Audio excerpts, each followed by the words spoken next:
So the question is stretching actually good for you? And if so, why does it hurt? So, we do in yoga, we do lots of stretching, and generally speaking, most people who come back to yoga enjoy stretching. But is it really good for you? When you look around in the class, you see people's faces when they're stretching. It's all like, it's like almost face of torture. So why is that happening? Have you heard of the stretch reflex? What happens in your body when you start to stretching as you get this kind of intense feeling in your body? And what is actually going on is that the body is actually contracting against you trying to stretch, because stretching is stressing. It is stressing your body. It's almost a feeling of something ripping apart, which in fact it is actually happening on small fibers of your muscles. They are slightly starting to rip apart, and your body doesn't like it. So it contracts against it, which makes stretching really, really difficult for most people. And typically people will stretch and stretch and stretch and get very little results for a very long time. I mean, to begin with, you might get something and you think, oh, this is really working. And after a while, you kind of hit in a plateau. And it's like you've been stretching and you're doing it for years and years and years and nothing is changing. Why? Because your body doesn't like it. It reacts against it and it contracts.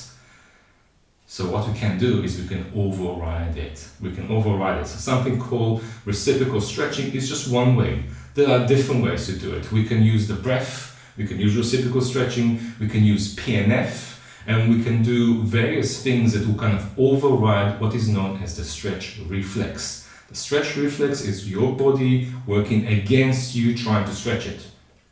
Okay, so when you go into that puts you into what's known as fight or flight, stress response, and in that time your body is not willing to stretch. It's on defense, it's on guard. And when you think about that, that is the body is becoming stronger. So we can use that to override the feeling of resistance against the stretching. We're using the strength part. So I'm demonstrating something very simple. It's called reciprocal stretching. I'm going to start with just stretching. So I'm going to place my right hand on my hip and lift my left arm up. I'm going to lean towards my right and stretch my left side. I'm going to give you an indicator. I'm going to slide my right hand down, and you can see where my fingertips are coming down, and I'm coming towards that feeling of stretching on my left side, and the body starts to resist. And this is roughly where my body is allowing me to go. So I can kind of mark it, and you can kind of take a measurement, and this is where my fingers can reach. Okay, there. Coming up, that's stretching. I'm going to change it. It might look the same. It's not the same. Instead of stretching my left side, I'm going to contract my right side.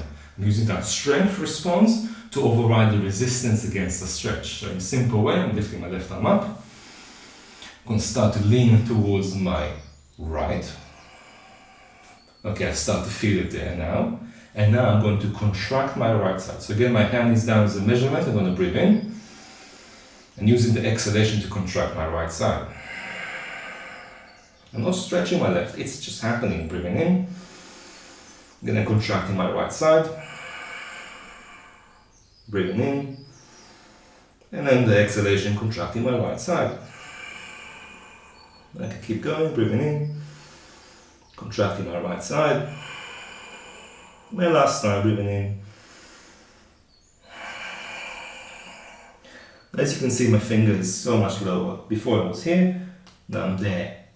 And I can still speak, even though it's a bit difficult. And then I'm coming up. Not that I'm not feeling the stretch on my left side, I am feeling it. But my focus is on contraction on my right side. And that really contracts everything there so I can become stronger. And as I become stronger, I override the stretch reflex. This is reciprocal stretching. It just happens as a result of contraction.